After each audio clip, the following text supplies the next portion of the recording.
Olá, estamos de volta, sejam todos bem-vindos, bem-vindas a mais um episódio aqui do nosso podcast Caminhos de Odé, Sabedoria Ancestral para Questões do Cotidiano.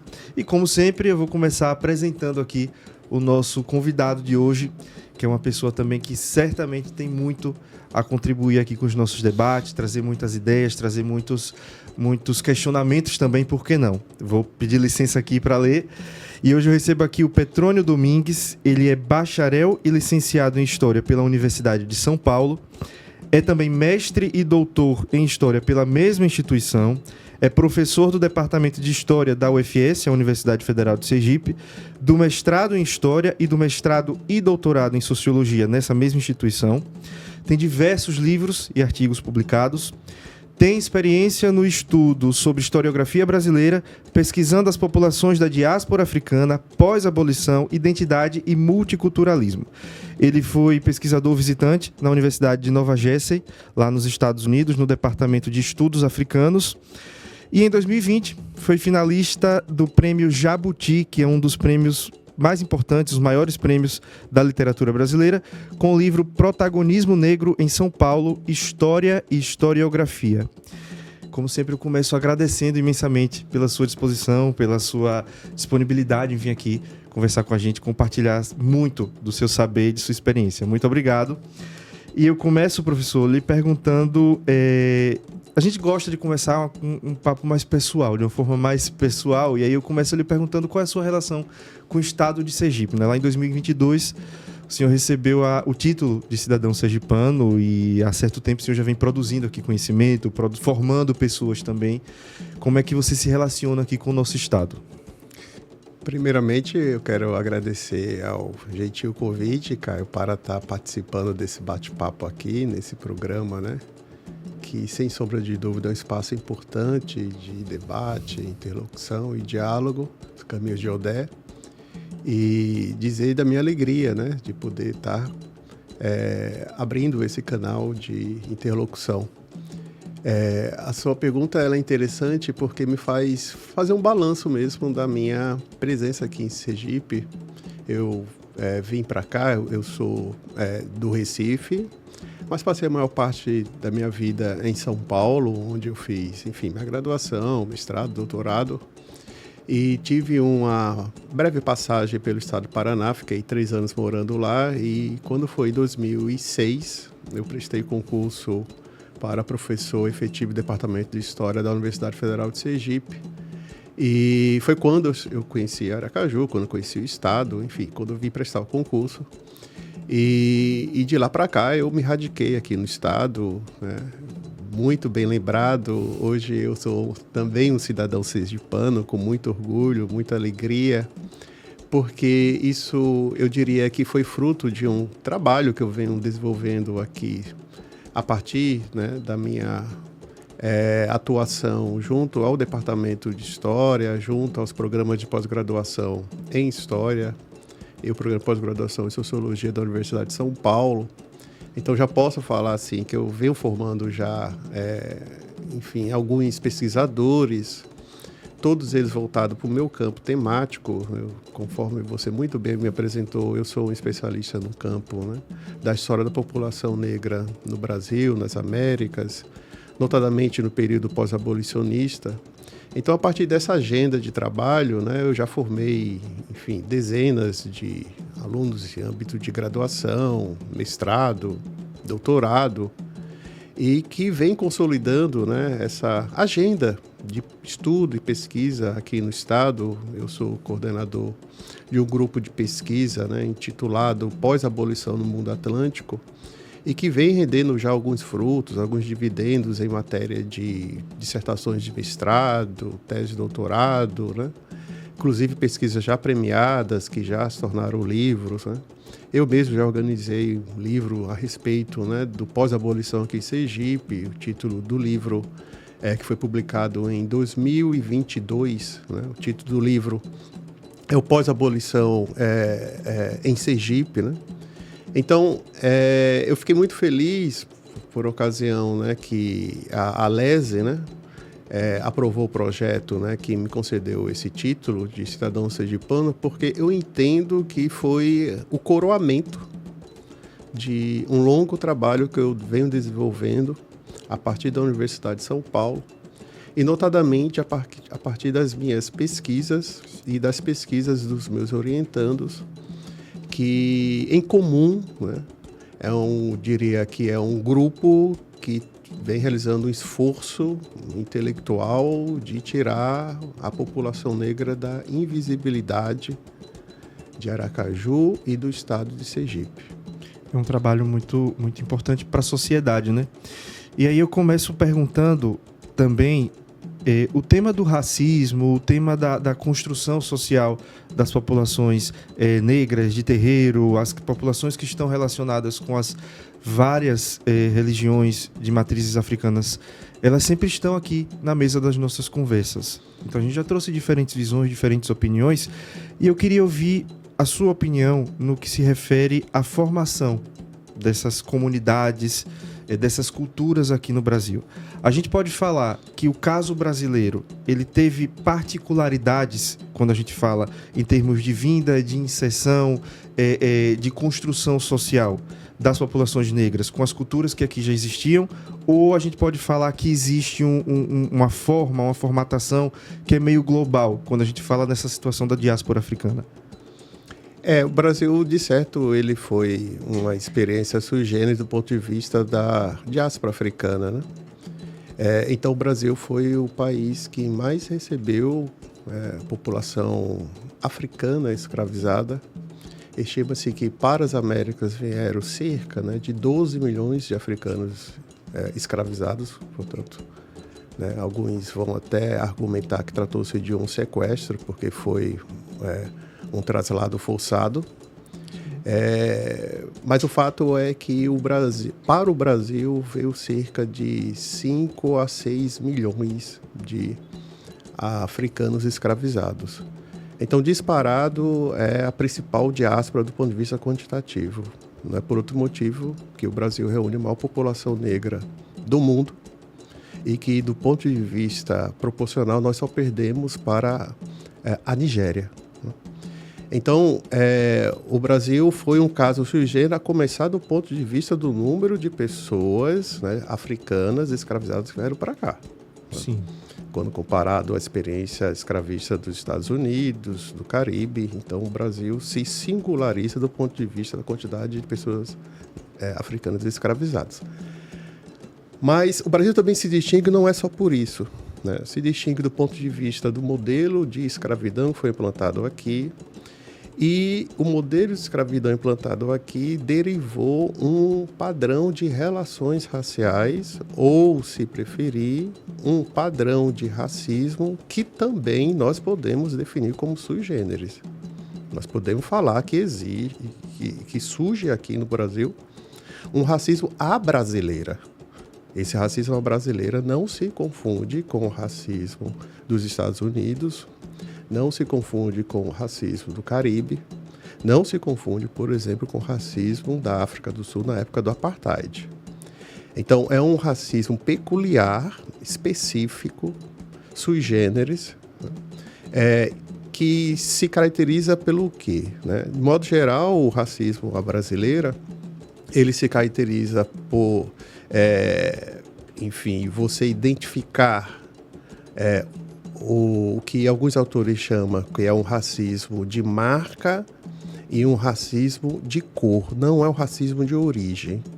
O racismo de marca é aquele que você identifica traços de inferioridade ou traços estigmatizantes, estereotipados no outro, a partir de suas características fenotípicas, aparência, marcas ligado mesmo ao fenótipo, né? Portanto, ligado ao tipo de cabelo, cor da pele, formato da boca, formato do nariz, né? Então, isso tem a ver com as marcas ou com a cor. Então, no Brasil, nós sabemos que a cor é o principal elemento simbólico definidor de uma pessoa negra. Isso no Brasil. Qual a diferença dos Estados Unidos? Então, nos Estados Unidos, Alguns autores vão apontar que lá se desenvolveu, lá emergiu um racismo que eles chamam de um racismo de origem ou de nascimento. E como caracteriza esse racismo? Então, você é definido como uma pessoa negra não a partir das suas marcas, né? Isso não é o elemento determinante, nem pela sua cor, e sim pela sua origem. Então, se você é descendente de uma família negra ou que tem uma presença negra na família, você, independentemente das marcas, independentemente da cor, você vai ser classificado socialmente como uma pessoa negra. Então, isso é o que é o racismo dos Estados Unidos. Sim. Uma outra diferença em relação ao racismo brasileiro, importante frisar isso, é que no racismo brasileiro, né, não surgiu, né, uma ampla legislação segregacionista, isso é desde o período colonial. Você vai encontrar, do ponto de vista da normativa legal, né, um ou outro decreto ou uma lei, uma ou outra lei, né? Seja aqui em Sergipe, seja, enfim, qualquer estado da nação, né? Isso é desde o período colonial, né? Que vai ali sinalizar o tratamento diferenciado entre pessoas, né? Conforme a sua origem étnico-racial, né? Isso você vai encontrar uma ou outra lei, um ou outro decreto, um outro regulamento nesse sentido.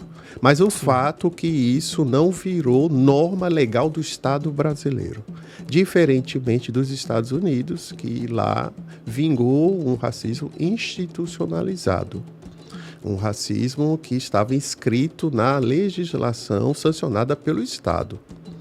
Então, é um racismo, esse do Jim Crow, como ficou conhecido nos Estados Unidos. No caso da África do Sul, ficou conhecido como apartheid, que é justamente esse racismo segregacionista legalizado.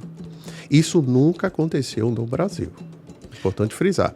E, por fim, a última diferença, Caio, é que tanto nos Estados Unidos, em função do modelo de colonização, que foi um modelo do ponto de vista religioso,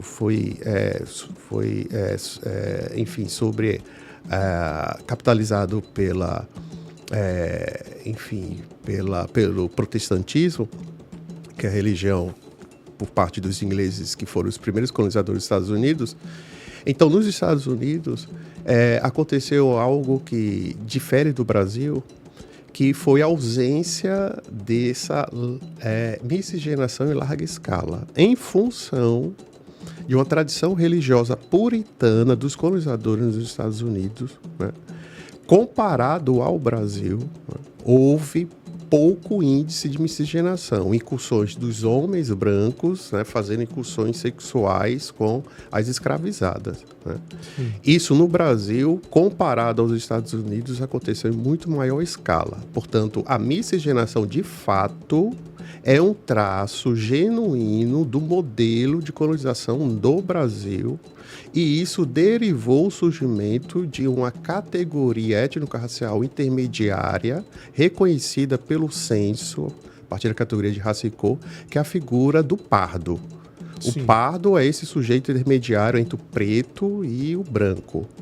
Essa categoria não existe nos Estados Unidos do ponto de vista do censo, do ponto de vista de como eles pensam a classificação racial lá, né? Portanto, biologicamente, o pardo existe sim nos Estados Unidos, né? Certo. Mas do ponto de vista socialmente, eles se veem do ponto de vista das relações étnico-raciais, para usar aqui uma expressão popular, preto no branco. É assim como eles se veem. No Brasil, não. Nós não vemos, para mais uma vez usar essa expressão popular, a partir do preto no branco. No Brasil, há um colorismo, há um gradiente de cor entre um polo preto e o outro polo branco. E isso foi algo sui generis que surgiu no Brasil a partir dessa experiência de miscigenação, que também é algo genuíno do Brasil. Aqui se fala muito, e pelo menos eu vejo, leio, discuto com algumas pessoas, na questão de um racismo estrutural. como essa categoria de um racismo estrutural está também relacionada com isso? Olha, a categoria racismo estrutural, né, ela é recente, até do ponto de vista dos estudos, das pesquisas aqui no Brasil, e ela, na verdade, ganhou maior visibilidade a partir da publicação do livro, né, do atual ministro da Cidadania e dos Direitos Humanos, o Silvio Almeida, quando ele publicou um livro homônimo, né, Racismo Estrutural, em 2018. A gente pode datar quando essa expressão começa a se popularizar na opinião pública, via mídia, né? Via, enfim, mundo acadêmico, via as pesquisas e etc. Então, esse racismo estrutural, como é que eu vejo? Ele surge para mostrar que o racismo é um problema da sociedade brasileira. Né? E esse problema, portanto, não deve ser individualizado. Ou seja, esse problema independe do Caio ter ou não a postura racista. Esse problema independe de o Petrônio ter ou não uma postura racista. A sociedade é racista. Ela está moldada a partir de uma estrutura racista. Ela está arquitetada a partir de uma estrutura racista. Quando a gente fala de estrutura racista, para não ficar na abstração, a gente está falando do quê? A gente está falando das instituições. E aqui a gente está se referindo qual a instituição? O Estado brasileiro, a partir das relações de poder, a partir dos 3 poderes, onde estão as pessoas negras à frente do executivo no Brasil. Enfim, quando nós vamos eleger um presidente negro, a gente está falando disso.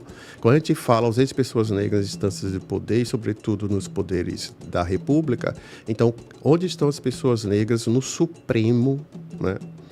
Suprema Corte Brasileira, onde estão as pessoas negras, onde estão as pessoas negras, né, no Senado e na Câmara dos Deputados, onde estão as pessoas negras nas Assembleias Legislativas, nas Câmaras de Vereadores. Então, a gente está falando dos poderes, mas a gente está falando como a sociedade se molda. Então, os poderes expressa em termos de sem mais semelhança do que a sociedade. Sim. Então, em termos de instituições, quando a gente fala de racismo estrutural, a gente está se referindo também ao sistema educacional. E quando a gente fala de sistema educacional, a gente se refere desde a escola, né, como a questão negra, a questão racial, relações raciais, como o tema do racismo, o antirracismo é pautado na escola. Mas a gente está falando também da Secretaria de Educação, a gente também está falando da legislação voltada para a educação brasileira, né?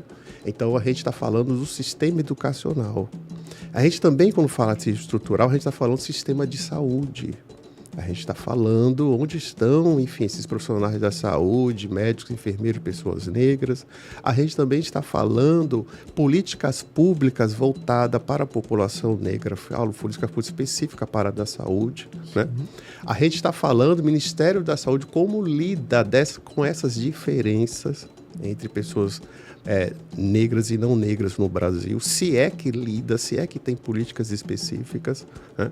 Então, quando a gente está falando de racismo estrutural e a gente está falando de instituições da sociedade, a gente está falando também das religiões, onde é importante frisar. Sim, né? Sim. Então, independentemente da religião, as igrejas, de um modo geral, né, lidam com essa temática, que são as diferenças étnico-raciais da sociedade brasileira, porque é óbvio que essas diferenças elas se traduzem em todas as igrejas. Né? Elas se expressam, estão presentes em todas as igrejas. Eu estou me referindo ao tema do racismo e também devia ser pautado o tema do antirracismo. Então, assim, as igrejas, de um modo geral, elas tendem a reproduzir esse sistema racista. Não é por outro motivo, né, que, enfim, o seu programa é importante nesse sentido, em termos de espaço de reflexão e de conscientização a respeito do problema do racismo religioso. Sim. Né? Então, se é um racismo estrutural, vai atingir o campo religioso. E nós sabemos que no Brasil, né, quem mais é penalizado, quem mais sofre em função desse racismo religioso são as religiões de matriz africana. né, por associar a todo esse passado escravista e todo esse legado do racismo à brasileira. Então, quando a gente fala de racismo estrutural, a gente está falando de um racismo que transcende a vontade individual, comportamentos individuais. A gente está falando de estrutura da sociedade do ponto de vista social, do ponto de vista cultural, do ponto de vista institucional, religioso, e que, importante frisar isso, a sociedade brasileira avançou em termos de reconhecimento que nós vivemos numa sociedade marcada, atravessada pelo racismo.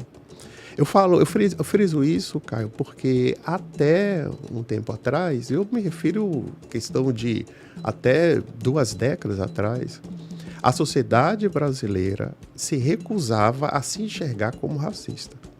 Ainda era vivíssima a ideologia da democracia racial.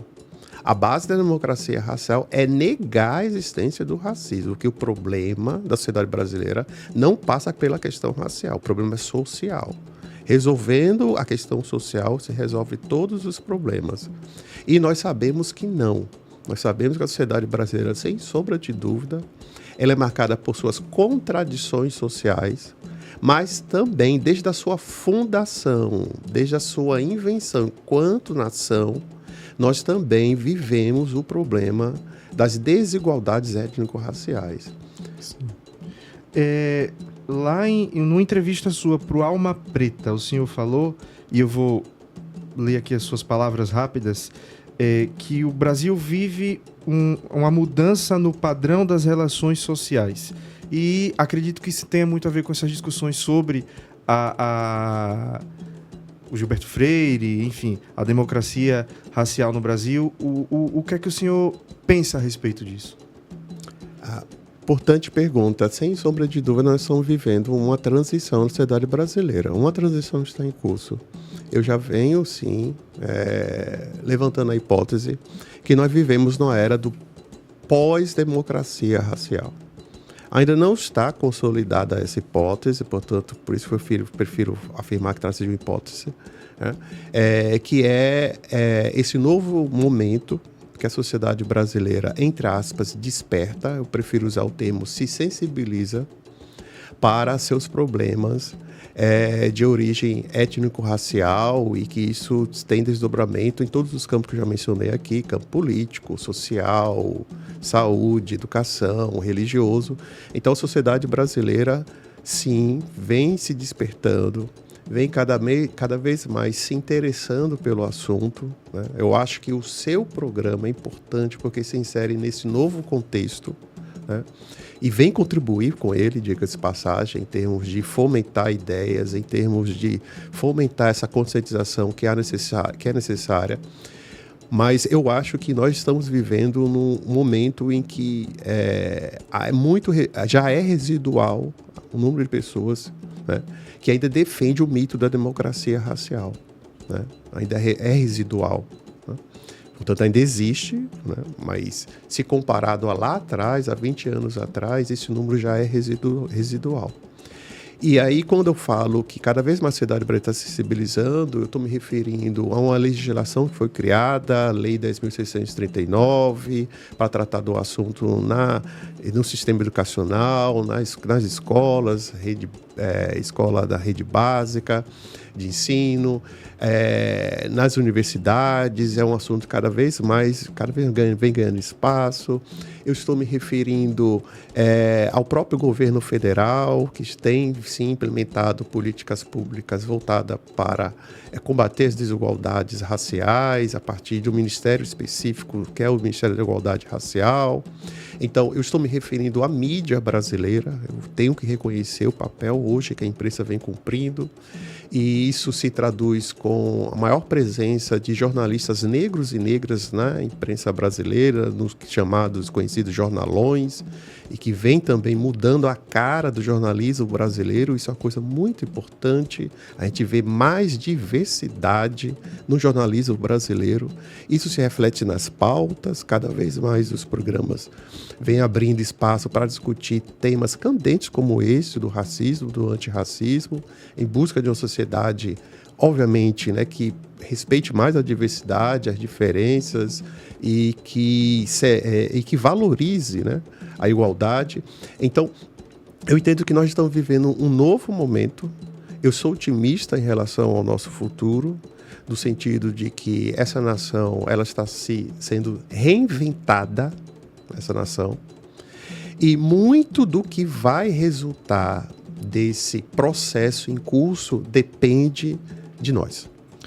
A gente fala muito, eu já tive aqui alguns convidados também que trataram sobre isso, eu não gosto muito da palavra evolução, então eu vou chamar avanço, sobre o avanço dessas pautas, das pautas de inserção, das pautas de igualdade, das pautas antirracistas também, e eu queria saber sua visão a respeito disso. A gente já avançou muito ou esse processo ele ainda está em passos mais lentos ou muito mais lentos do que deveriam estar? Sem dúvida, o ritmo ele está acontecendo de uma maneira desigual, assim como eu defino, né? Até o governo da Dilma Rousseff, né, mais precisamente a partir do governo do Fernando Henrique Cardoso, que foi o primeiro presidente da República a implementar politicações afirmativas. Portanto, não dá para negar que ele foi um marco nesse sentido. Foi o primeiro presidente da República a reconhecer que existe racismo no Brasil. O primeiro. Todos os demais negaram a existência do problema. Todos. Então, Fernando Henrique Cardoso foi um marco nesse sentido. O governo Lula impulsionou de uma maneira sem precedentes essas políticas. Eu estou me referindo ao primeiro mandato do governo Lula, ao segundo mandato do governo Lula. Com o governo da Dilma Rousseff foi dada continuidade, mas em função do golpe, essas políticas elas foram desidratadas.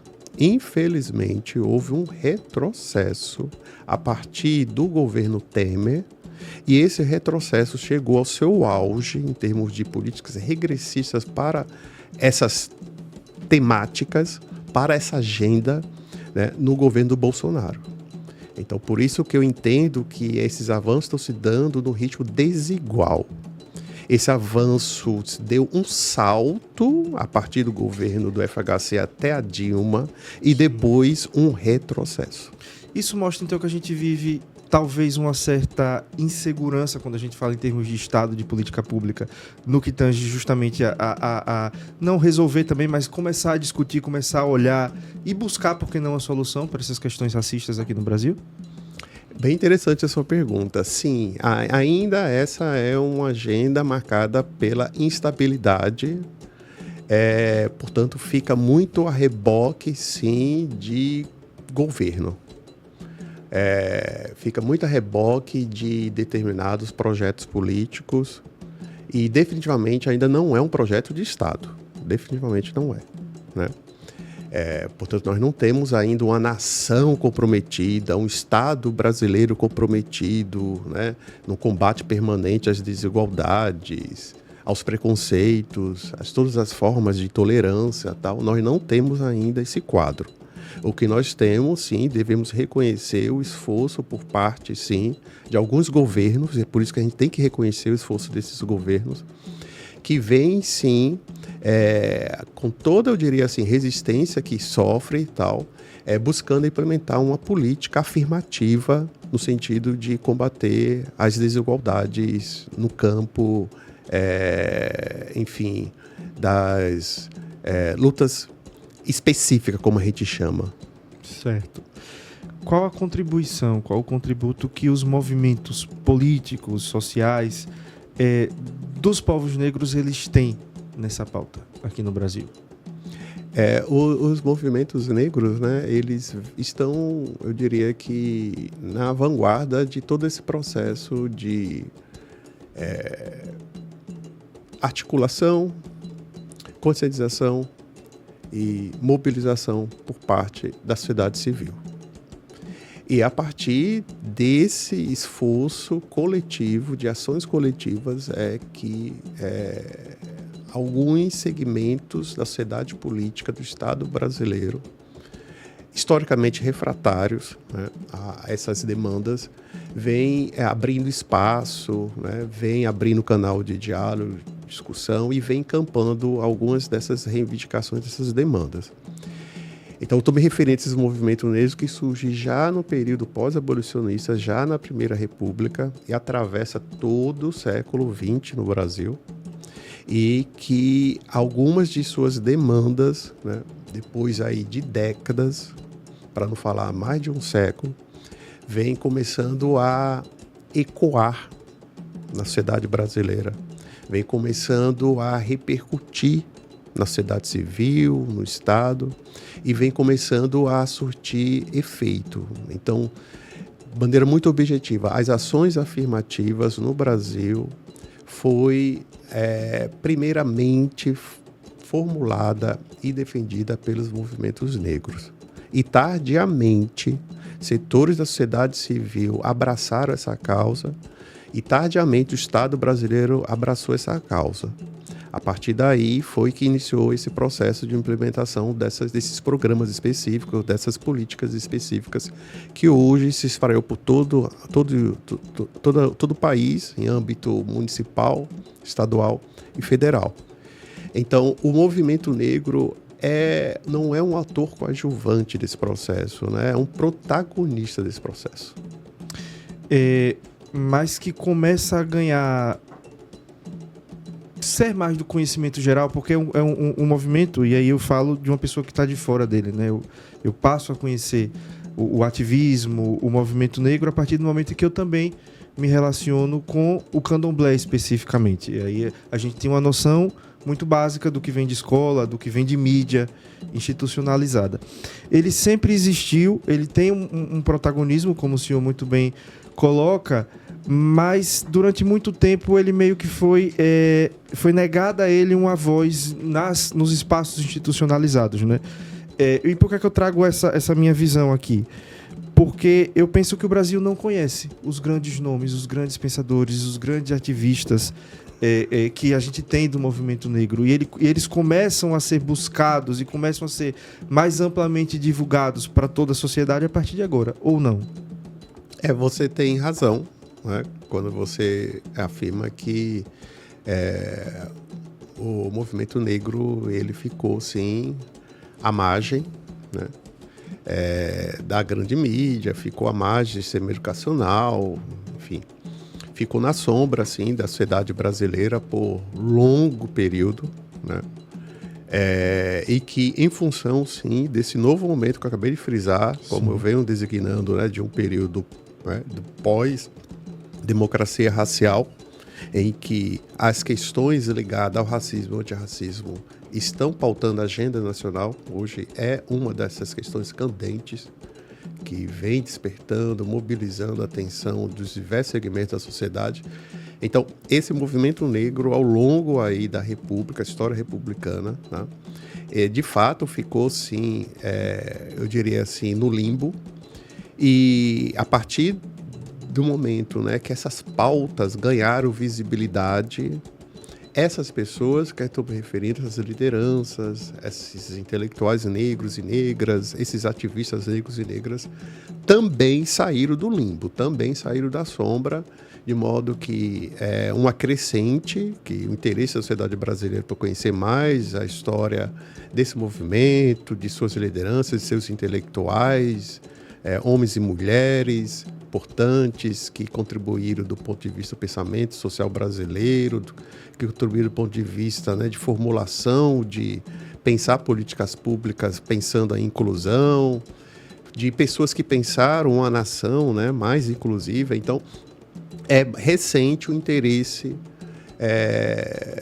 das grandes mídias, sistema educacional, por inserir esse novo ator, né, formador dessa nação. Você fala em sua pesquisa, inclusive o livro ao qual você foi indicado ao Jabuti, fala sobre justamente esse protagonismo, né? Como é que ele se constrói aqui no Brasil? E a gente pode falar também, acredito aqui no caso do estado de Sergipe, como é que você visualiza a constituição do protagonismo negro, do ativismo negro, do movimento negro aqui no estado? Eu entendo que enfim, para a gente conceber a formação dessa nação, né, a gente tem que necessariamente falar desse protagonismo, né? Então, em termos da escrita da história, eu vou falar do meu lugar, né, de atuação profissional, que sou historiador de formação. Então, do ponto de vista das narrativas históricas, discursos históricos, né, quando a gente fala historiografia, que é a escrita da história, tal, também durante muito tempo, né, negou-se esse protagonismo das pessoas negras na formação dessa nação, né? Essa virada também só vem acontecendo nas últimas décadas, que é uma historiografia vem sendo reescrita e recontada. Uma nova narrativa ou novas narrativas vêm sendo produzidas na universidade no tempo presente e, obviamente, né, eu estou engajado nesse movimento e produzir novas narrativas. E dentro dessas novas narrativas a gente pensa essa sociedade brasileira a partir não desse protagonismo do colonizador português, pessoa branca, mas a partir desse presença negra que foi marcante desde o primeiro século da colonização. E mesmo, seja na condição de pessoas escravizadas ou forras, né, que eram libertas, ou mesmo livres. E a gente vem dando conta que mesmo na condição dessas pessoas, né, na condição de pessoas, na condição escravizadas, elas jamais abriram mão do seu protagonismo. Né? E isso foi a marca da escravidão brasileira. Né? Isso marcou. E isso também se deu no período pós-escravista, ou como a gente chama, pós-abolicionista. Do ponto de vista das narrativas tradicionais, eu quero frisar isso, né? A que ficou sacralizada, afirmando de maneira muito de linhas gerais. A narrativa sacralizada foi que, em função da escravidão, a população negra do Brasil, com o 13 de maio, ficou excluída, ficou vivendo em estado de marginalização, de fome, de miséria, analfabetismo, de alienação política, né? Então, essa foi a narrativa que ficou cristalizada. Certo. Mais recentemente, né, os historiadores, as historiadoras de todo o país, mas eu quero frisar um grupo específico, que é um grupo de historiadores negros e negras, que existe vinculado ao um GT, Grupo de Trabalho da AMPU. A AMPU é a principal associação dos historiadores brasileiros. Então, nós fundamos um GT intitulado Emancipações e Pós-Abolição. E a partir desse GT, uma derivação desse GT foi o surgimento de um grupo de historiadores negros e negras, do qual, inclusive, eu faço parte. Então, a partir das nossas pesquisas, nós damos conta que isso aconteceu em Sergipe, isso aconteceu em outros lugares do Brasil, que essa população egressa do cativeiro, seus filhos e netos, sem sombra de dúvida, né, após o 13 de maio, passaram a viver em condições adversas, sem sombra de dúvida, né. Algumas delas, de fato, passaram a viver em condição marginal, em zonas periféricas, seja aqui em Aracaju, seja de outras cidades e capitais do país, etc. Algumas delas, sem sombra de dúvida, ficaram vivendo em estado mesmo de analfabetismo, vivendo em trabalhos, seja informais, seja precarizados, em condições instáveis, enfim. Ou seja, não inseridos no mercado de trabalho formal. Tudo isso foi fato do ponto de vista das experiências de algumas pessoas negras. Mas não podemos generalizar.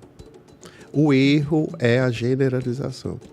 As pesquisas vêm apontando que também, nesse mesmo contexto, nesse imediato pós-abolição, algumas pessoas negras, famílias negras, na base de muita luta, enfrentando-se todas as diversidades, barreiras do racismo, seja daqui de Aracaju, de Sergipe, seja de outros lugares, conseguiram, sim, se afirmar do ponto de vista, seja no campo educacional, e aí tornaram-se professoras, né?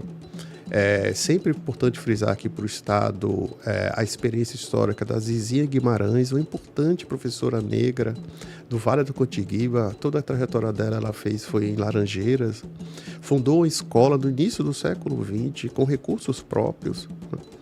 E se destacou na educação do Estado de Sergipe, né? Então a gente está falando de uma mulher negra que foi reconhecida em seu período, em sua época. Então, nós temos casos de pessoas negras se destacar na política institucionalizada, com cargos do que hoje nós chamamos, né, de vereadores, de vereança, na época era outro termo, era intendente. Nós temos casos de pessoas negras que se destacaram, enfim, como médicos, né? Tem casos de pessoas negras que se destacaram como poetas, jornalistas, escritores, né? Publicaram os livros, né? Para desconstruir de vez aquele estereótipo que essas pessoas, em seu toto, né, em sua totalidade, eram pessoas analfabetas ou pessoas iletradas, desconstrói esse estereótipo. Então, nós temos casos de pessoas que passaram por experiência de mobilidade, ascensão social e reconhecimento por parte do, entre aspas, boa sociedade.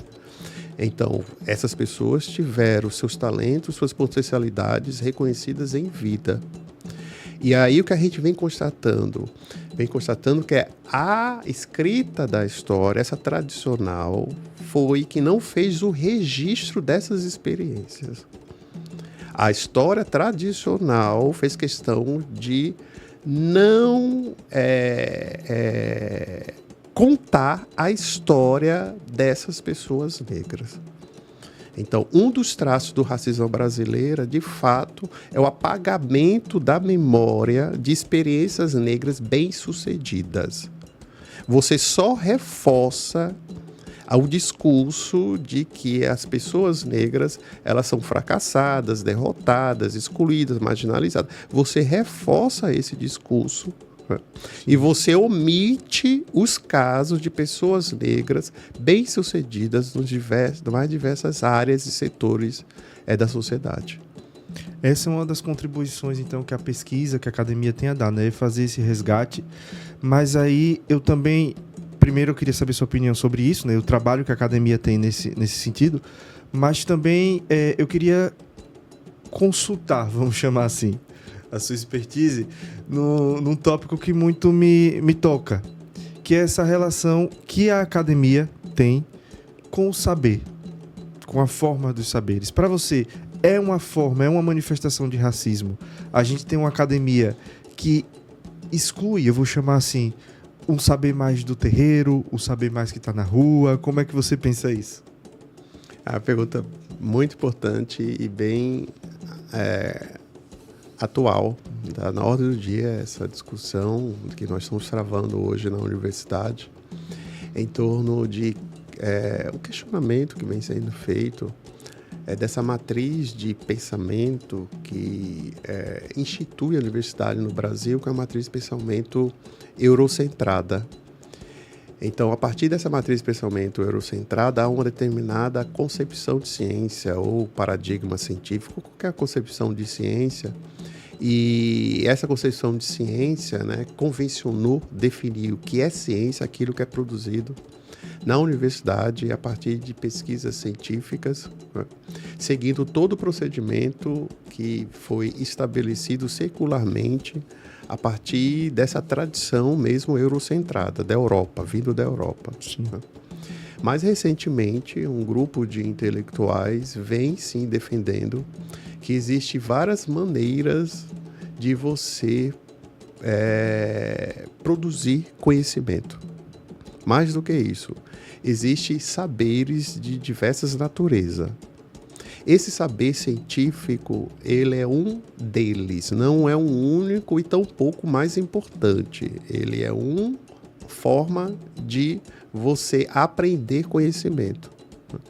Existem outras formas de você aprender conhecimento que advém, sim, dessas experiências dos grupos específicos. Aqui eu vou destacar 2 deles, que é dos povos de terreiro, né? Que a partir de suas tradições, a partir de seus costumes, a partir, enfim, de suas experiências, vem produzindo conhecimentos específicos, né? A partir em diversas áreas, né? Ou seja, não se resume apenas à experiência religiosa, é muito além disso. Por exemplo, experiência na área das folhas, do uso medicinal das folhas, né? Sem sombra de dúvida, né? É uma importante contribuição esse saber produzido dos terreiros, sem dúvida, né? Os usos medicinais de diversas ervas, né? Que todos os terreiros desenvolvem, né? De uma maneira muito consolidada já, né? Então, outra maneira de conceber a medicina, né? Então, esse conhecimento dos povos de terreiro é um conhecimento que não é, muitos desses conhecimentos não é ainda chancelado pelo mundo acadêmico, né? Mas isso não o desautoriza, não o deslegitima, né? Não o descredencia. O que eu quero chamar a atenção é que, ultimamente, o mundo acadêmico está, sim, se abrindo para essas novas formas de saberes sendo produzido por povos tradicionais. O que dizer essa tradição indígena, né? Em diversas áreas, né? Então, o que eu estou querendo chamar a atenção é que esse saber sacralizado, convencional do mundo acadêmico, hoje vem sendo questionado. Acho que a universidade avançou nesse sentido. Está em voga toda uma discussão mesmo de uma universidade que tem que se descolonizar, né? Tem que produzir esses saberes mais decoloniais, né? E descolonizar passa por isso, por você inserir em sua agenda de estudo e pesquisa temas clássicos, reconhecidos no mundo acadêmico, mas que temas que estejam em conexão com as aspirações, com os anseios, com as expectativas desses povos tradicionais, né? Que também hoje se fazem presente na universidade. Isso é importante frisar. Essa mudança só está acontecendo, e não pense que essa mudança está se dando por geração espontânea, por osmose. Essa mudança está acontecendo por conta de uma pressão, de uma demanda que está se dando, porque cada vez mais há uma representação na universidade, na condição de corpo discente ou docente, de pessoas ligadas à comunidade de terreiro, pessoas ligadas aos povos quilombolas, aos povos indígenas. Então, são essas pessoas hoje na universidade que vêm forçando essa mudança. Isso é muito importante frisar, porque a mudança não acontece de cima para baixo e tampouco há paternalismo nesse terreno. O que a gente observa são essas pessoas hoje que finalmente estão presentes na universidade. Isso é, sem sombra de um avanço, e aqui estou me referindo mais uma vez ao povo de terreiro, hoje está presente na universidade, quilombolas, indígenas, são essas pessoas que estão forçando essa mudança. É uma universidade que precisa estar no centro das demandas sociais, né? Ela é um grande lugar de convergência, de debate, de busca por soluções, né? Ela precisa também deixar de ser um pouco distante do que a gente vive, né? Sua análise ela é perfeita no sentido de que a universidade, desde que ela foi concebida, né, na Europa, ela foi concebida no período medieval, e no Brasil mais tardiamente, a primeira universidade surge do Brasil é no século XX. Portanto, assim, ela foi concebida a partir dessa tradição europeia, isso inegavelmente. E que esse eurocentrismo, né, predominou e ainda predomina. Eu entendo que está cada vez mais perdendo a hegemonia, é assim como eu vejo, mas ainda é predominante. De qualquer forma, essa universidade eurocentrada do ponto de vista da sua agenda, do ponto de vista de sua pauta, etc., cometeu e ainda comete o que alguns autores vão chamar de um epismicídio, né? Que é justamente não reconhecer essa contribuição epistemológica, né, no conhecimento dos grupos específicos, povos tradicionais, né, que são grupos marginalizados na sociedade. Então, sim, a universidade é a imagem e semelhança da sociedade brasileira, sem dúvida. O que se predomina na sociedade brasileira, o racismo estrutural, esse racismo estrutural está presente na universidade. Como a universidade, né, é uma instituição voltada para a produção do conhecimento, né, de episteme, então, de fato, ainda predomina, sim, esse epistemicídio na universidade. Esse não reconhecimento da contribuição desses grupos que são marginalizados na sociedade e na universidade. Nesse sentido, qual também o papel que a mídia tem nesses debates? Tanto a mídia mais institucionalizada, no sentido de ser grande mídia, né, como a gente conhece também, sei lá, os grandes conglomerados e tal, mas também a mídia alternativa. A comunicação, de uma forma geral, né? Pergunta interessante, cara, porque eu entendo que o que acontece com a universidade, né, enquanto uma instituição cravada, né, nessa nação racista, né, do racismo estrutural, também acontece com a mídia. Então, na universidade, você percebe, sim, que há a contradição. Importante frisar, se predomina uma visão eurocentrada, hoje já não dá para falar que é uma visão uníssona ou monolítica sobre o assunto.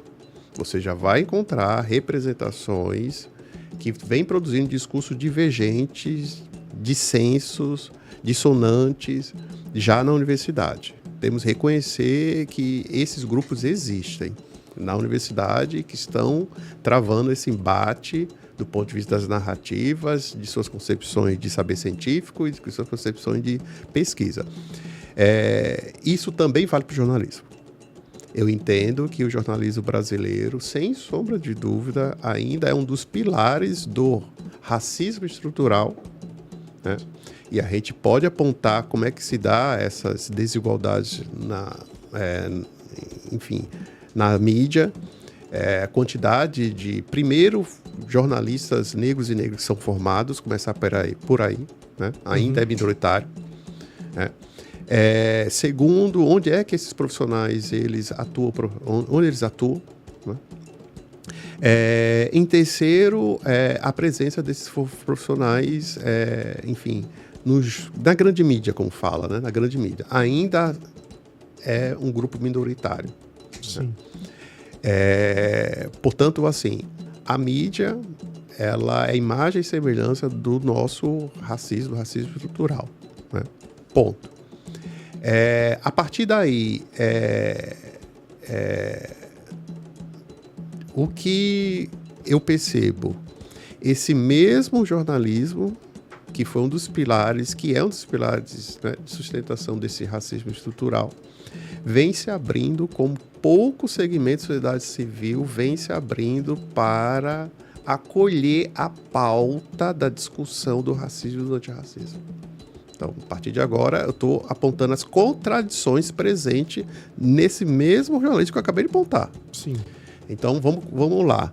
Número de jornalistas negros formados nas universidades. Nunca se teve tantos jornalistas negros formados nas universidades, né? Quando houve a morte da jornalista Glória Maria, houve toda uma comoção nacional e todo mundo sabe por quê.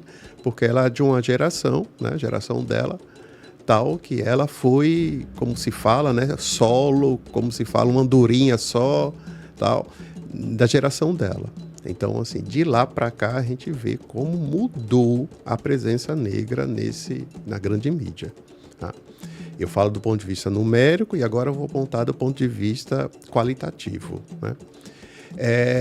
Hoje você não encontra 1 ou 2 programas debatendo o assunto, hoje já são vários programas. Hoje você não encontra apenas jornalistas, pessoas negras debatendo o assunto, você já encontra jornalistas não negros debatendo o assunto, que é algo muito importante. né? Desses jornalistas entenderem que essa é uma pauta da sociedade brasileira, independente de cor de pele. Então, a gente vê que o jornalismo brasileiro, que lá atrás, eu falo lá atrás, o início das ações afirmativas foi radicalmente contrário a cotas. É impressionante como esses mesmos jornalões, mesmos órgãos da imprensa, grande imprensa, cada vez mais simpático, cada vez mais se alinhando e favorável a essas políticas. Então a gente percebe nitidamente como esse jornalismo brasileiro mudou, né? Se não estruturalmente, tá? Mas esse jornalismo brasileiro abriu sim uma porta, não é mais janela, já abriu uma porta para acolher essas pautas de uma forma sem precedentes. Nós avaliávamos, eu falo pesquisadores, enfim, que o jornalismo brasileiro ia ser uma das frentes mais, eu diria assim, relutantes para acolher essas pautas, né? Haja vista todo a celeuma muito fomentado pelo jornalismo brasileiro, toda a controvérsia no início das ações afirmativas, tal, muito fomentado pelo jornalismo brasileiro. E aí a gente vê hoje que a mudança de linha editorial, a gente percebe nitidamente, né? Esse mesmo jornalismo brasileiro que está cada vez mais usando, que é a terminologia mais apropriada, assim, o termo racismo estrutural para se definir a esse fosso em termos de oportunidades que há no Brasil entre pessoas negras e não negras. São questões que a gente precisa refletir um pouco, né? Eu diria até talvez tensionar, não sei. Porque esses avanços eles precisam ser comemorados, precisam ser usados como oportunidade, mas também a gente precisa entender o que é que está por trás disso, né? O que são os contextos que levam a essas mudanças todas, né? Muito importante essa sua pergunta, porque faz sim eu dizer que é o jornalismo brasileiro, mas eu vou, portanto, ampliar. É o mercado no Brasil reconhecendo que as pessoas negras são um público consumidor, né, de um potencial, de um nicho até então ou inexplorado ou subexplorado. É o jornalismo e o mercado dando conta disso. Sim. E quando eu falo mercado, eu estou me referindo inclusive ao mercado de marketing e propaganda, né? Com vários produtos voltados hoje para o segmento, com várias campanhas publicitárias, várias peças protagonizadas por pessoas negras, né? Então, é uma mudança que está acontecendo conjuntamente, é jornalismo e mercado. O jornalismo entendendo que essa pauta atrai público. O jornalismo entendendo que essa pauta dá audiência. O jornalismo entendendo que você acenar para a maioria da população brasileira, né, as pessoas negras, somando pretas e pardas no Brasil, quase 46%, 56%, você acenar em matéria de linha editorial significa você cativar, tornar fiel quase 56% da população. Que quando dá conta que sua linha editorial abre espaço para tratar de suas questões, a tendência dessa população é ela responder a esse aceno. A tendência dessa população é fidelizar a esse canal, a esse programa. Essa mesma lógica impera para o mercado.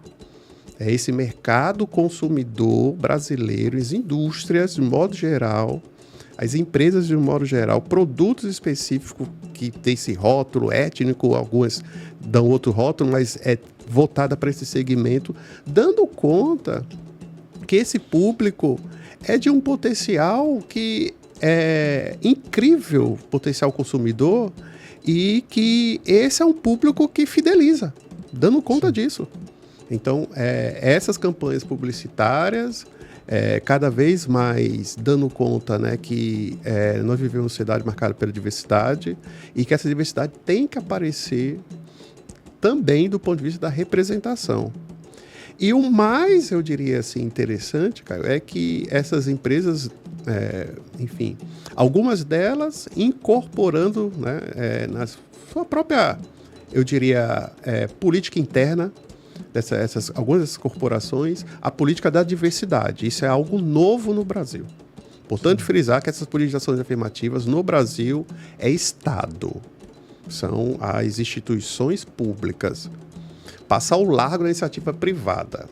Mas em função de um novo momento que a gente está vivendo, a iniciativa privada também está se conscientizando da necessidade de incorporar algumas dessas políticas em suas práticas internas, o que passa por contratação, passa por política de valorização da diversidade e passa, como também já disse, você buscar fomentar, enfim, campanhas publicitárias atendendo esse público específico.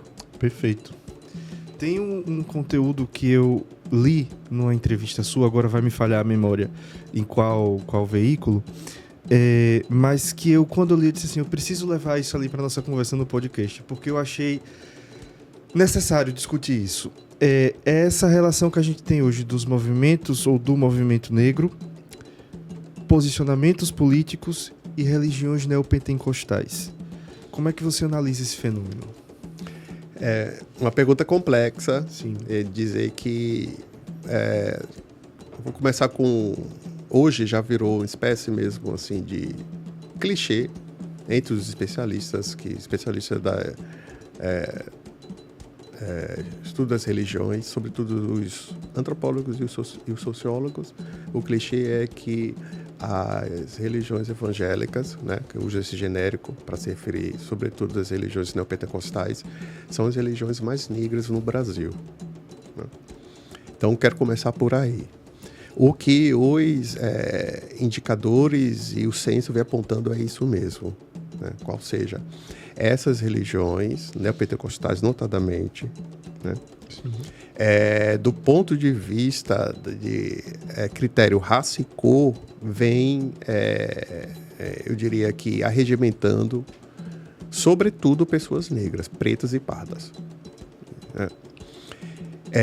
Esses trabalhos vêm sendo realizados por parte dessas igrejas, muitas delas, né, nas periferias, comunidades, etc., né? Então, daí para a gente entender por que tantas pessoas pretas e pardas, porque algumas dessas denominações realmente realizam um trabalho na periferia, o trabalho social na periferia, né? Então, como é que eu vejo isso? Eu vejo que nós, pessoas negras, né, nós somos plurais, e que nós estamos presentes em todas as áreas, todos os setores, em todas as religiões. Historicamente, o Brasil foi formado a partir da tradição católica. Nós estávamos presentes de uma maneira expressiva, massiva na religião católica. Historicamente, e o censo vem apontando isso, a cada censo divulgado, a religião católica vem perdendo adeptos. É impressionante a quantidade de perdas de adeptos, né? Que são pessoas que não mais se identificam com o catolicismo e declaram outra religião. Então, posso sim afirmar que muitas dessas pessoas, os que estão abandonando o catolicismo, são pessoas negras. São as pessoas negras. Aquelas que nossos avós estavam no catolicismo, agora a atual geração já não está, né? Então, como é que eu vejo? As pessoas estão migrando para outras religiões. As que mais crescem, de fato, são as neopentecostais, né? E aí é curioso afirmar isso, né? Mas essas neopentecostais, eu falo as suas lideranças, seus pastores, enfim, são as que promovem esses discursos proselitistas, via de regra, o alvo são as religiões afro-brasileiras. Mas é importante frisar, não é porque eles querem, não é que eles almejam, não é que, em ponto estratégico, eles têm em vista recrutar, regimentar pessoas das religiões afro-brasileiras. Eles transformam a religião afro-brasileira em bode expiatório, porque eles estão conscientes que a maior migração veio do catolicismo. A maior parte dos novos adeptos das neopentecostais não são das religiões afro-brasileiras. São pessoas católicas que abandonaram, por alguma razão, e migram por religiões neopentecostais. Sim. Então, como é que eu vejo? Eles sim, essas lideranças neopentecostais, vêm travando o que eu posso falar assim, de uma guerra religiosa do ponto de vista da narrativa no Brasil. Uma narrativa agressiva, uma narrativa fundada na intolerância, no preconceito, no racismo, mas é um espantalho que eles buscam sim, porque eles concebem que essa estratégia de persuasão, essa retórica surte efeito, na concepção deles, surte efeito, né? Então, conceber esse mundo a partir do luta do bem versus o mal, Deus versus o diabo, tal, e aí eles têm que eleger o bode expiatório. Eles jamais vão eleger o catolicismo. Lembremos do episódio do chute da Santa, da Nossa Senhora Aparecida. Sim. Aquilo foi um marco no discurso das lideranças neopentecostais. A partir dali, eles, entre aspas, não ousaram atentar mais contra o catolicismo. Foi um marco. Eles sabem que eles estão angariando do catolicismo, mas eles não atacam o catolicismo. Né? Eles não atacam o catolicismo porque, obviamente, eles sabem o que vai acontecer com eles no Brasil. Né? Porque ainda é a religião majoritária, o catolicismo. Né? Então, eles não atacam o catolicismo. Então, eles elegem como bode expiatório as religiões de matriz africana e, sem sombra de dúvida, eles estão muito conscientes que há uma correlação de forças políticas, importante frisar isso, né? E que a gente está no limite aí dessa correlação de forças, numa briga, no embate, Sansão versus Golias. Eles estão conscientes disso, né? E é por isso, inclusive, que eles são tão agressivos, né? Tão intolerantes. E que eles entendem que é este o caminho, promover um clima de guerra santa, este é o caminho para eles crescerem e se fortalecerem. Coisa mais importante, uma coisa muito importante está acontecendo agora, sobretudo ligado às periferias e ligado às comunidades do Rio de Janeiro, é essa conversão, sim, que estão acontecendo das pessoas ligadas à criminalidade a essas religiões neopentecostais. Isso é um dado. Sim. Né? São pessoas ligadas ao crime e essas lideranças neopentecostais, isso é uma estratégia política deles, vem mantendo a política de aliança, né, com essas pessoas ligadas à criminalidade, por entender o papel que essas pessoas ligadas à criminalidade cumprem na comunidade. Né? Então, na medida que eles se alinham, na medida que eles, entre aspas, se convertem e tal, eles tornam-se um aliado, né, dessas religiões e o papel que elas vêm cumprindo nessas comunidades. Então, o que é algo periclitante é o que essas lideranças ligadas à criminalidade vêm hoje promovendo em termos de atentado às comunidades de culto de Umbanda e Candomblé nas periferias e nas comunidades, nas favelas do Rio de Janeiro. É um negócio impressionante o que vem acontecendo em matéria de perseguição, de intolerância e de ataques. Mortes, inclusive, né? Mortes, inclusive. Muito promovido pelas essas pessoas ligadas à criminalidade. O que, obviamente, o quadro fica muito mais tenso e perigoso para os sacerdotes, as sacerdotisas ligadas aos cultos afro-brasileiros, seja Umbanda ou Candomblé. Porque não se trata apenas de você ter seu templo, sua casa de culto atacada, enfim, vítima de ataques, mas você está sendo atacado por pessoas ligadas à criminalidade. O que complica mais ainda a situação dessas comunidades de culto. Se instala um clima muito, como você bem colocou, de guerra mesmo, né? De medo. Então, para concluir, eu diria que as pessoas negras estão migrando, né, em larga escala saindo do catolicismo enfim, migrando para essas religiões neopentecostais, em busca, se assim posso falar, de uma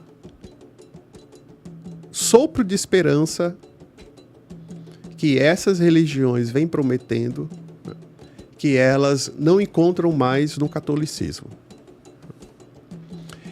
E aí você também pode me perguntar, mas essas religiões mantêm um discurso preconceituoso, racista, etc. Tal. Do ponto de vista teológico, sim. Do ponto de vista mesmo do seu discurso religioso, sim, né? Mas no interior dessas denominações, são várias, né, importante frisar, já há organizado o movimento negro. Isso tem que ser dito, né? Existe, sim. Não pense que todas as pessoas negras que estão nessas denominações são pessoas negras, entre aspas, né? Entre aspas, alienadas, despolitizadas, né? Não se trata disso. Já há uma resistência que esse discurso predominante, né, que essas religiões promovem e tal, de intolerância, já há uma resistência que eles sofrem por parte de um grupo de pessoas negras dentro da própria denominação, né? Ainda são vozes ainda minoritárias, ainda. Mas o que eu quero chamar a atenção é que parte dessas pessoas negras que estão migrando para essas religiões são pessoas negras, sim, de fato conscientes de seus direitos, preocupadas com as questões étnico-raciais, né? Mas obviamente que ainda são vozes marginais. E quais seriam, para você hoje, para o senhor, as principais pautas que tem que estar na ordem do dia dos movimentos e do movimento negro, mas também da sociedade como um todo, quando a gente fala sobre essas questões? Pergunta desafiadora, né? Bastante. Diante, né, do quadro que a gente está vivendo conjuntural, eu entendo que, em primeiro lugar, é garantir a permanência das atuais políticas. Um exemplo. No ano retrasado, né, completou-se 10 anos da instituição da Lei Federal, Lei de Cotas, né, que foi sancionada pelo governo Dilma, completou 10 anos. E aí esperava-se que foi o último ano do governo do Bolsonaro, esperava-se que, e por que estava previsto isso, né? Um balanço e uma discussão, balanço e discussão pela continuidade ou não da política. O governo Bolsonaro, em função de seu último ano do governo dele, e ele ser contrário à política de cotas, nós sabemos que ele era contrário, ele fez declarações nesse sentido, ele iria propor o fim das cotas, né? Mas como era ano eleitoral e ele sabia que essa era uma medida impopular, ele resolveu não pautar essa discussão no seu último ano do primeiro mandato. Ele estava crente que seria reeleito e, mais do que isso, ele estava crente que no seu segundo mandato ele ia acabar com as cotas, né? Ele ia propor o fim das cotas. Então, no primeiro ano, o governo Lula foi, portanto, né, não só rediscutido, mas renovado a política de cotas. Foi renovada a política. Então, eu quero dizer para você, cara, que na época que eu acompanhei o debate, tal, nós estávamos, sim, preocupados pela permanência da política de cotas no Brasil, porque corria esse risco, porque havia vários projetos propondo o fim. Sim. Vários projetos propondo a descaracterização. O que é que eu chamo de descaracterização? Propondo que fosse uma política que adotasse apenas critério social.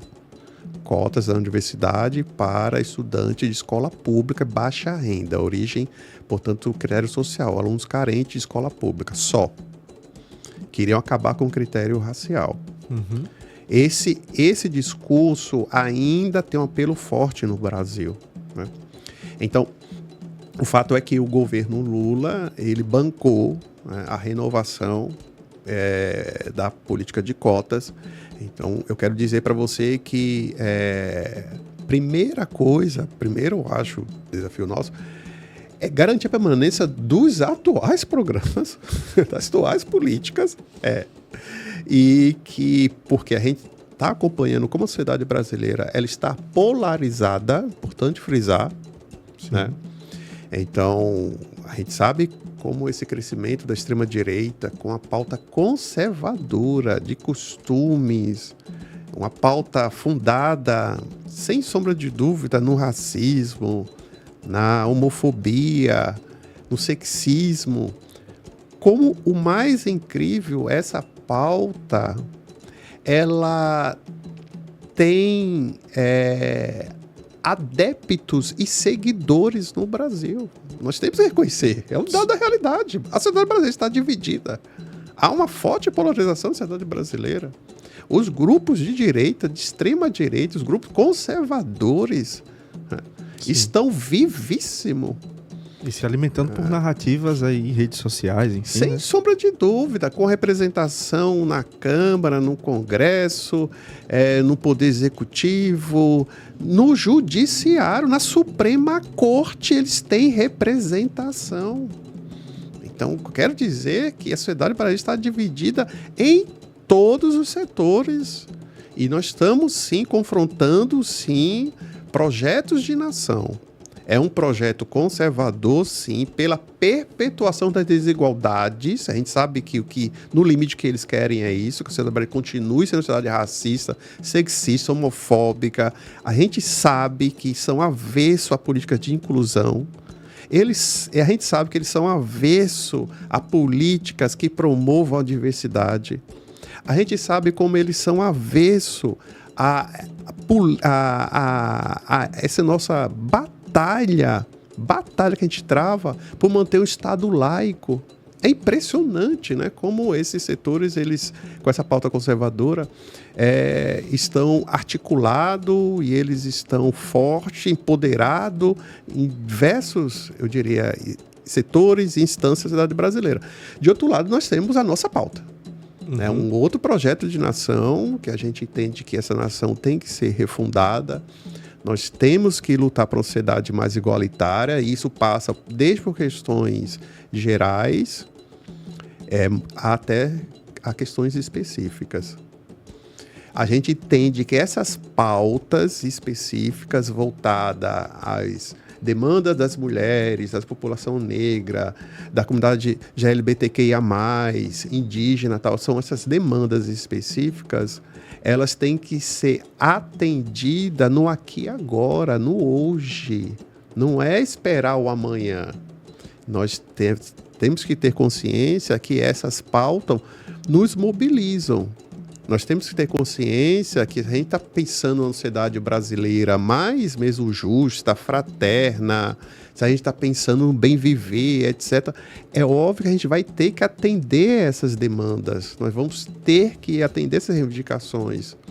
Nós vamos ter que encontrar um meio de fazer com que a nossa sociedade seja imagem e semelhança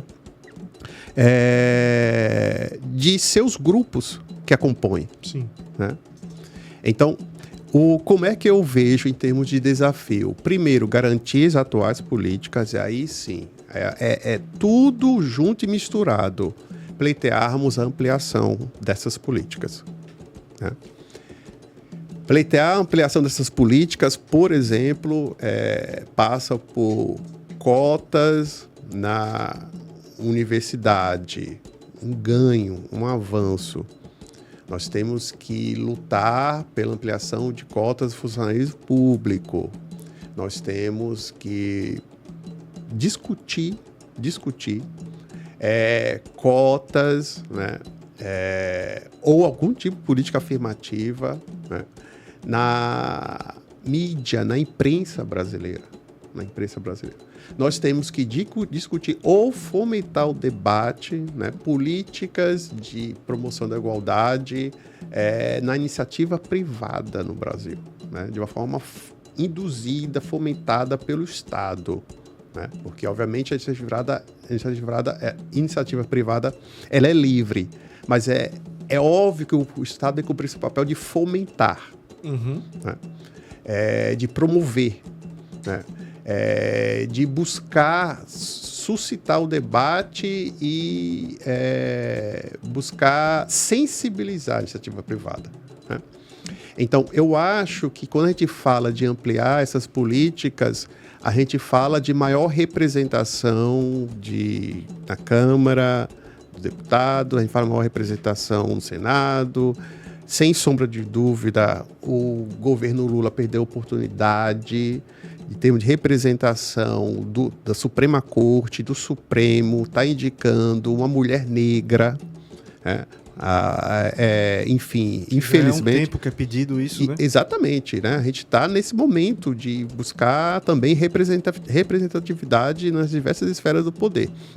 Então, quando a gente fala em ampliar, né, porque isso não é, eu diria assim, algo que vai ser implementado no aqui e agora, mas a gente tem que ter no horizonte, a gente tem que ter, obviamente, né, na meta, a gente está falando de uma sociedade brasileira que tenha políticas, por exemplo, mais enérgica, que coíba a intolerância religiosa. Eu entendo que os poderes da República, o Estado é leniente. Eu ainda entendo que o Poder Judiciário poderia estar cumprindo um papel mais proativo no combate à intolerância religiosa, em especial ao racismo religioso que os terreiros, as comunidades de cultos batistas africanas sofrem. Entendo que, reitero, que o judiciário ainda é leniente. E não tem como eu não falar que está ligado ao racismo estrutural. Sim. Essa leniência advém do racismo estrutural, né? Que finaliza nesse sentido, mais uma vez fazendo comparação. Se fosse algum gesto de tolerância religiosa contra igrejas católicas, invasão, depredação e etc., nós sabemos qual o alarde que o judiciário iria fazer. Nós sabemos. Primeiro setor do Estado querer se mobilizar, poder judiciário. Né? Porque tem instrumento para isso. Sim. Tem autoridade para isso. E que eu não falo, eu vou ampliar. Temos do judiciário o sistema de justiça. Sistema de justiça, melhor dizendo. O que passa desde, delegacia, né, sistema de justiça, atuação dos policiais nos casos, o que passa por atuação dos delegados nos casos, e aí sistema de justiça. Até isso virar, né, muitos casos BO, mas depois vira inquérito policial, depois vai parar, né, na promotoria, aí que acusa, tal. Aí nós sabemos a leniência do sistema de justiça no Brasil, né? E a gente sabe que na medida que há impunidade, né, você está fomentando a violência. A gente sabe disso, né? Então, eu entendo que pensando numa sociedade igualitária, desse futuro, uma sociedade que respeita a diversidade, inclusive religiosa, liberdade de culto, profissão de fé, eu estou pensando numa sociedade que, em casos dessas manifestações de intolerância religiosa, essa sociedade vai reagir de maneira muito enérgica, né? E com esse tipo de reação, eu não tenho dúvida que vai inibir. Não vou aqui sacramentar que vai acabar, mas que vai inibir, vai. Perfeito. E são discussões que a gente precisa ter cada vez mais alardeadas aí ao mundo, né? Sim. E é por isso, professor, que eu já novamente aqui lhe agradeço pelo seu tempo, por ter tido a vontade, por que não, e a disposição de vir aqui hoje para a gente fazer esse debate e, de certa forma, dar um pouquinho ali da nossa contribuição para isso tudo, né? Muitíssimo obrigado. Aqui o nosso podcast fica como uma casa aberta aqui, sempre para a gente discutir ideias. Obrigado, Caio, pelo convite, né? Gostei desse diálogo, né? Que eu tive hoje aqui contigo e me coloco à disposição de poder estar contribuindo com o debate. Muito obrigado. E obrigado também a você que nos acompanhou, que assistiu mais esse episódio. Como sempre, além do agradecimento, eu deixo aqui os meus pedidos. Então, não deixe de curtir, não deixe de se inscrever no nosso canal, de comentar, de compartilhar com suas redes, com seus amigos, familiares, todas as pessoas que, de certa forma, estão aqui inseridas nessas nossas discussões e as que precisam também conhecer um pouco daquilo que a gente discute, tá bem? Muito obrigado e até o próximo.